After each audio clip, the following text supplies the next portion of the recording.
अगर आप कहते कि नहीं नहीं नहीं महाराज आप झूठ बोल रहे हैं, संसार हमारा अपना है, तो सुनो ये कथा।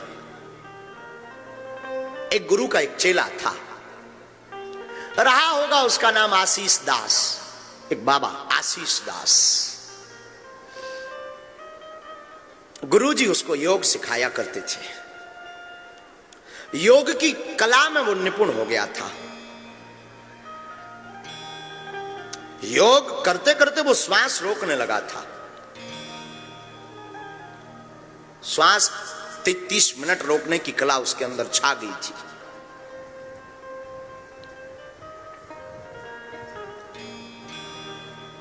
एक दिन 4-5 दिन गुरुजी के पास नहीं आया तो गुरुजी ने पूछा क्या हुआ? गुरुजी ब्याह हो गया। तो गुरुजी हंस गए, बोले अब तो तुम गए काम से। क्यों? ब्याह हो गया मतलब अब तुम किसी काम के नहीं बचे। हाँ, गए काम से। वो हंसा, महाराज आप कैसी बात करते हो, हमारी धर्मपत्नी चंद्रमुखी है, बड़ा प्रेम करती, बिना खाना खाए हम जब तक पाना लें वो नहीं पाती, हम जब तक सोना जाए वो सोती नहीं है, घर का पूरा काम करती, बड़ा ध्यान रखती, नहाने जाए तो कपड़े रख दें, नहाने के लिए सामग्री रख दें, वस्तुएं रख दें, बड़ा प्रेम करती। महाराज आप तो महात्मा आदमी, आपने कहाँ पत्नियों का सुख देखा, हमें तो हमारे बड़े ठाट बाट बढ़ गए जब से पत्नी आ गई, घर में एकदम प्रसन्नता छा गई, आनंद छा गया, मंगल छा गया, किलकारियां गूंजने लगी, और क्या कहना महाराज, दिल एकदम गदगद रहता, मन प्रसन्न रहता। महात्मा बोले वाह, तब तो तुम बिल्कुल काम से गए। तो आशीष दास और हंसा, जय हो आपकी, ये क्या उल्टी उल्टी भाषा बोल रहे गुरुजी आप। देखो हम तो प्रैक्टिकल वाले आदमी हैं बेटा। गुरुजी ने कहा तुम्हें लगता है कि तुम्हारी पत्नी इतना प्रेम करती है, तुम्हें लगता है तुम्हारा परिवार इतना प्रेम करता है, एक उपाय है। क्या? बताऊंगा, कान में करो, इधर कान में एक पूरा मंत्र फूंक दिया। अगर तुम्हें लगता कि तुम्हारा परिवार तुमसे बहुत प्रेम करता तो ये प्रयोग करके देख लो, समझ में आ जाएगा। वो गया घर, जो गुरुजी ने कहा था, तो जाते ही धर्मपत्नी भाग्यवान, हाँ जी स्वामी जी, हे नाथ प्राणनाथ आप आ गए। वही मीठी मीठी बात है, मीठा जहर कह दो तो अतिशयोक्ति नहीं, स्वीट पॉइजन। हे प्राणनाथ स्वामीनाथ, भाग्यवान आज हमारा खीर खाने का बड़ा मन है।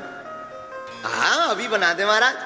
तुरंत दूध बूध ला करके, काजू किशमिश ला करके उसकी धर्मपत्नी, जिसका नाम था लक्ष्मी, वो बढ़िया सा मीठा मीठा सा बढ़िया खीर बनाने लगी। प्रसाद तस्मई चढ़ गई, आनंद के साथ तस्मई चढ़ने के बाद में वो कहती महाराज आप कहो तो चरण दबा दूं। तो आशीष दास कहता नहीं नहीं नहीं, नहीं ठीक है। जो गुरुजी ने बताया था उसे तो वो प्रयोग करना था। तो आशीष दास चढ़ गया अपने, जो उसका घर था खप्पर वाला, छप्पर वाला, उसमें एक लकड़ी लगी हुई थी मोटी सी, उसे म्यारी कहते हैं, गांव की भाषा में उसे म्यारी बोलते हैं। तो वो उस म्यारी पर खप्पर छाने का ढंग करके ढोंग करके चढ़ा।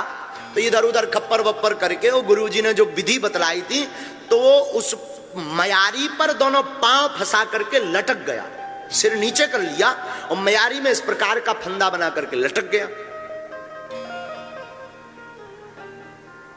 2 मिनट, 3 मिनट, 4 मिनट, 5 मिनट, वो 10-15 मिनट में खीर तब तक सिद्ध हो गई, बन गई। गुरुजी ने कहा था कि श्वास खीर बनते ही रोक लेना। उसके पास तो वो कला थी, क्योंकि योग का विद्यार्थी था, पारंगत था, निपुण था।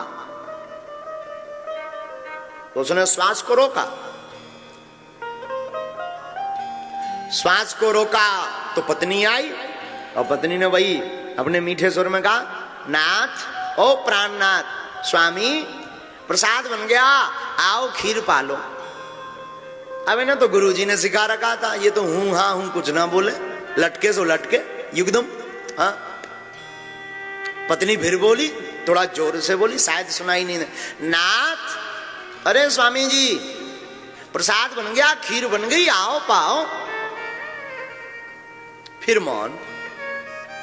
तीसरी बार फिर आवाज लगाई, क्या हुआ, कोई जवाब क्यों नहीं दे रहे? अभी तो बड़ा खटर पटर कर रहे थे, अभी तो बड़ा शोर मचा रहे थे, खीर बनाने के लिए हल्ला मचा रहे थे, आखिर हुआ क्या? पत्नी गई, देखा लटके हैं। हे भगवान, ये क्या खटर पटर कर रहे हैं महाराज, ऐसे क्यों लटके हो? हाथ एकदम पकड़ा और हलाया, उठो महाराज, क्या कर रहे हो, क्या हुआ? क्या खाक बोले?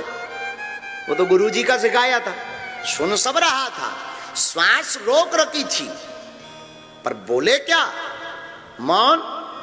पत्नी 2-4 मिनट तो सोचती कुछ हुआ क्या, दबती बंद गई क्या, दांत देखे तो दांत ठीक, सांस हार्ट बीट कुछ भी नहीं चल रही। हे भगवान क्या हुआ? कान लगाया, थोड़ा मला, मालिश की, हाथ की हथेलियों को मला, थोड़ा सा सीना को मला, दबाने का प्रयास किया, नाक को फूकने का प्रयास किया। हे भगवान, घबराने लगी, थोड़ा पसीना आया उसे, थोड़ा वो घबराई, थोड़ा वो बेचैन हुई, थोड़ा वो उत्सुक हुई, थोड़ी सी आंखें भी नम हुई, थोड़ी सी शरीर में कंपन भी उसको लगने लगी, कहीं जो मैं सोच रही हूं वो हो तो नहीं गया। जब 2-4-5 मिनट बीत गए तो उसे लगा कि टैं बोल गए, सच में टैं बोल गए हैं। अब विचार किया कि ये तो मर ही गए आशीष दास, हम क्यों भूखे मरे? अगर रात का 11 बज रहा है और कहीं अभी से रोना शुरू किया तो कल 2-3 बजे तक तो कोई पूछने वाला नहीं है, क्योंकि सब आ जाएंगे, और रात का समय और ऊपर से दिन भर की भूखी और फिर रोना, तबीयत फिर खराब। एक काम करो, ये तो चले ही गए हैं, 2 मिनट और घपा घप खाओ, पेट टंकी फुल करो, फिर दबा के रोते हैं। और हुआ क्या? धन्य है धर्म पत्नी, यही किया उसने, दबा के खीर का कटोरा लिया और देखते देखते 2-4 कटोरा सटका गई रड़वाल। हाँ हाँ हाँ, पाई सो पाई, और दूध भी और पानी भी, थोड़ा काजू ऊपर से, और मुंह पहुंच के, और फिर उसने लंबा सा घूंघट डाला और साउंड सर्विस शुरू की।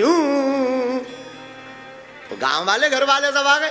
हे भगवान क्या हुआ, हे भगवान क्या हुआ, क्यों रो रही? घर वाले भी आ गए, सासू मां भी आ गई।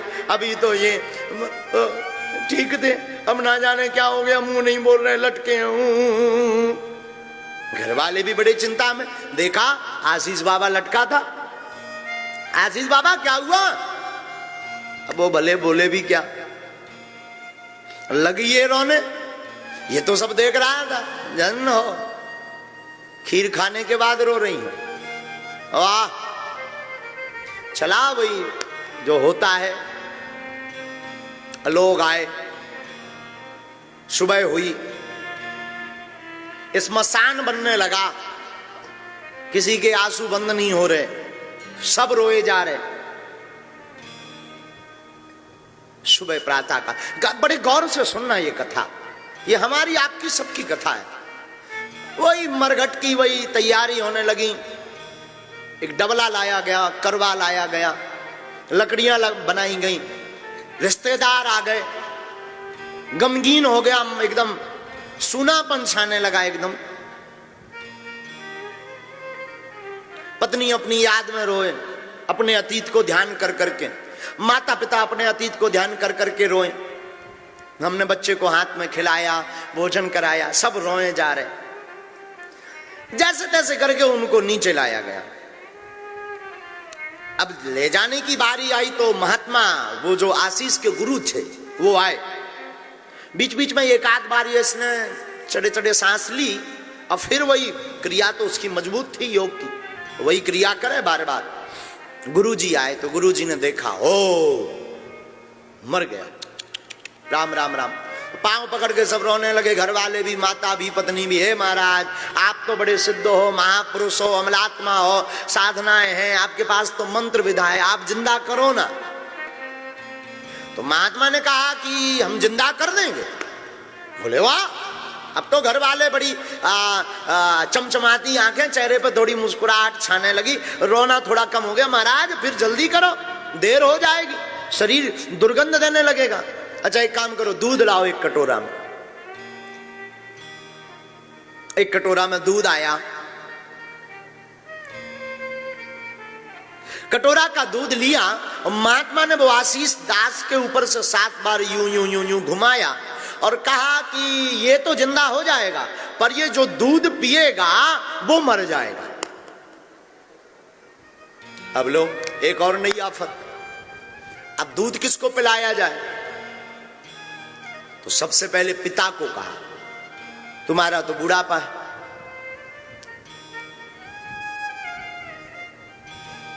लो। पिता थोड़ी देर तो सावधान रहा, फिर धीरे से बोला कि अब ये तो टबक ही गया, हमारे भी कुछ दिन बचे, जी लेने दो, क्यों पीछे पड़े हो। मां को कहा तुम पियो पर मर जाओगी। तो मां ने भी बड़ा सुंदर बहाना बना दिया कि अब उसका पिता जिंदा है, अगर मैं मर जाऊंगी तो इनका कौन पेट पालेगा, ये और मर जाएंगे तो 2-2 हत्याएं हो जाएंगी, तो मुझे भी जिंदा रहने दो। पत्नी को कहा तू तो पी। पत्नी तो पत्नी बोली ये गए सो गए, हम दूसरा सिस्टम ढूंढेंगे, हम क्यों मरे, ये जिंदा भी हो गए तब भी मेरा क्या, मैं तो मर जाऊंगी ना, ये गए तो गए, कोई दिक्कत नहीं, हम दूसरा देख लेंगे। तो किसको पिलाया जाए दूध? सबने कहा महाराज आपके आगे नहीं ना पीछे कोई, आप ही क्यों नहीं पी लेते? लो महात्मा ने दोनों हाथ जोड़े, जय हो कलयुगी हरो। वाह, अरे महाराज फिर तो प्रवचन देने वाले भी बड़े जुड़ जाते हैं, लोग बड़े बड़े महाराज संत तो होते ही हैं, शरणागत भाव वाले, दूसरों के लिए प्राण दे देते। दधी चीज ने अपनी हड्डियां दे दी थी, आप नहीं पी सकते हो, अपने शिष्य के खातिर नाम रोशन हो जाएगा। ये गुरु ऐसा भी है, गुरु बोले जय हो चेला हरो। वाह वाह मेरे चेलो।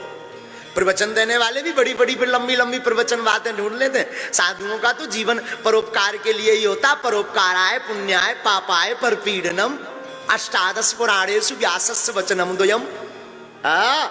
अब तो लंबी लंबी महात्मा ने कहा ठीक है तो मैं पीऊं? अरे बाबा की जय, गुरु जी की जय। अरे लंबे लंबे जयकारे लगने लगे, फूल फेंकने लगे, लौटने लगे सब चरणों में, कोई करे अरे भैया ये गुरुजी नहीं भगवान है भगवान। अब तो लंबी लंबी प्रशंसा होने लगी। महात्मा ने वो कटोरा लिया और पिया, सिर पर हाथ फेरा, बेटा उठो, हो गई लीला। और आशीष कौन मरा था? आशीष तो नाटक कर रहा था जगत को जानने के लिए, और वो उठा और गुरु के चरणों में गिर पड़ा। सच कहूं तो गुरु और परमात्मा के अलावा कोई तुम्हारा नहीं है।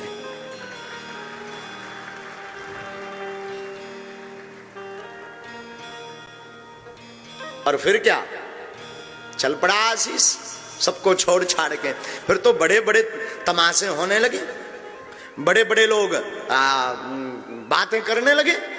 लेकिन देखो साहब, मौत तो मौत है, मृत्यु एक ऐसा अटल सत्य है, और सच ये है जिसे तुम अपना कहते वो अपना नहीं है। जगत जिसको तुम अपना मानते वो अपना है ही नहीं।